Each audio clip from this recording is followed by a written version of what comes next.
आपका शरीर रिएक्ट करता है, आपका शरीर एक्शन करता है ना, अपने आप करता है सारी चीजें। आप क्या करते हो कुछ अंदर अपने शरीर में? हार्ट बीट आप करवा रहे हैं क्या? Liver function, kidney function, neuro function, metabolism, कुछ तो करवा रहे होगे? नहीं, कुछ भी नहीं करवा रहे। तो पहली चीज आपको इतना समझना पड़ेगा कि आपका शरीर बड़ा बुद्धिमान है,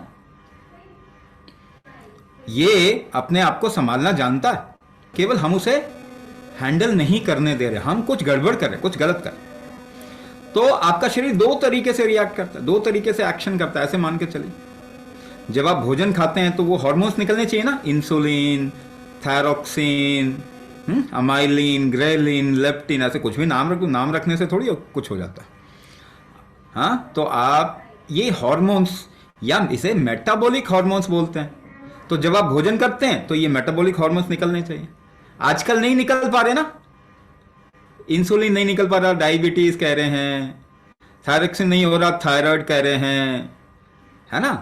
तो मेटाबॉलिक हार्मोन्स नहीं निकल रहे, बहुत सारी बीमारियां हो रही। दूसरी चीज क्या हो रही है?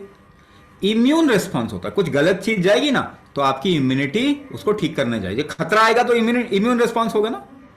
मगर कोई भी खतरा आता है तो आपका शरीर रिएक्ट करता है। अगर आंखों के सामने एक पत्थर का टुकड़ा भी आ गया ना तो आपका शरीर रिएक्ट करता है ना, बचाता है अपने आप को। तो इम्यून रिस्पॉन्स अपने को बचाने का तरीका, ये दो रिस्पॉन्स आपकी बॉडी में होना चाहिए ना, सही होना चाहिए। अगर आप सही भोजन खाएंगे तो मेटाबॉलिक रिस्पॉन्स अच्छा रहेगा, ठीक है, और इम्यूनिटी भी उसके साथ साथ अच्छी रहेगी। तो अभी हम क्या कर रहे हैं, अपनी फूड की जगह पे कुछ गलत चीज डाल रहे हैं ना। तो जब आप कंटिन्यूअसली कुछ केमिकल डालेंगे जिसको आपकी बॉडी रिकॉग्नाइज नहीं करती, जो आपके भोजन का अंश नहीं है, हिस्सा नहीं है, तो आपका मेटाबॉलिक रिस्पॉन्स खराब होने लग जाता है, क्योंकि हमेशा इम्यून रिस्पॉन्स चालू रहता है। खतरा है ना अंदर, तो मेटाबॉलिक रिस्पॉन्स खराब हो जाता है।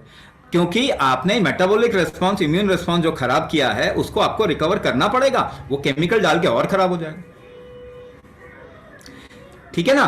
तो अगर ये दोनों चीजें आपने खराब कर दी तो आपके शरीर के अंदर ग्रोथ के फैक्टर्स बिगड़ेंगे कि नहीं बिगड़ेंगे? ये दोनों ही आपस में खराब हो गए। इम्यून रिस्पॉन्स, मेटाबॉलिक रिस्पॉन्स जितना होना चाहिए उतना नहीं है, तो आपके शरीर के अंदर टिश्यू, सेल सही से बनेंगे? सही से नहीं बनने वाले, तो कैंसर तो बढ़ेगा ही बढ़ेगा, सबको ही होने वाला है कैंसर, क्योंकि आप ट्रीटमेंट तो कर ही नहीं रहे। जो खराब किया उसका ट्रीटमेंट नहीं कर रहे। अब कैंसर हो जाने के बाद भी हमने गंदगी साफ कर दी ना कीमोथेरेपी से, जिस वजह से वो हो रहा है वो तो हमारे हाथ में ही नहीं है भाई। घर की गंदगी साफ करने से गंदगी बनाना थोड़ी कम हो जाता है। तो कीमोथेरेपी मैनेजमेंट कहा जा सकता है, ट्रीटमेंट तो नहीं है कीमोथेरेपी। तो मैनेजमेंट ही करते रहेंगे क्या? झाड़ू लगाएंगे क्या? छत जो फटी है, जिससे गंदगी आ रही है, छत को नहीं रिपेयर करना। अब दूसरी बात और आसानी से समझा रहा हूं, और आसानी से समझा रहा हूं।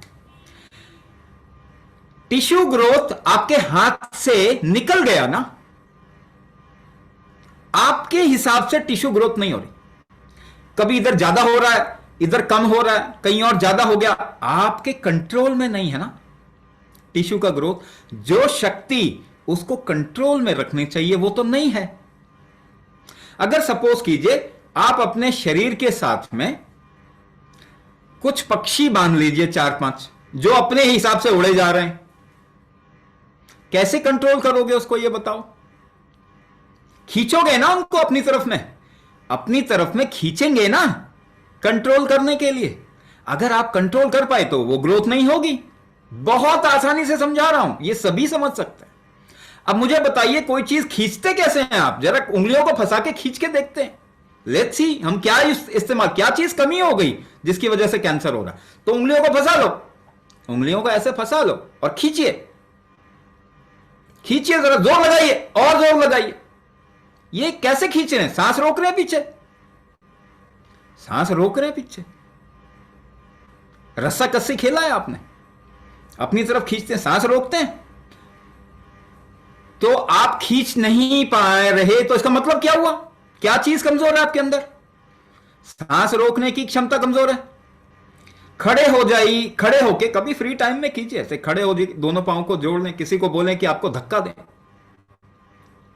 ठीक है ना, आपको धक्का दें। तो कुछ लोग तो बड़ी जल्दी गिर जाएंगे, कुछ लोग नहीं गिरेंगे जल्दी, अड़े रहेंगे। अड़े कैसे रहेंगे? सांस रोक के अड़े रहेंगे कि नहीं, है ना। तो आपके शरीर की इम्यूनिटी का मतलब क्या हुआ कि वो फालतू का गलत ग्रोथ को ना होने दे। मेटाबॉलिज्म और इम्यूनिटी का मतलब क्या हुआ? वो गलत ग्रोथ को ना होने दे।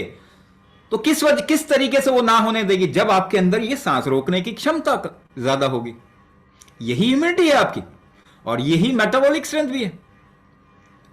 तो क्या ये नहीं करना चाहिए आपके? जो चीज कमजोर होगी क्या उसको ठीक नहीं करना चाहिए?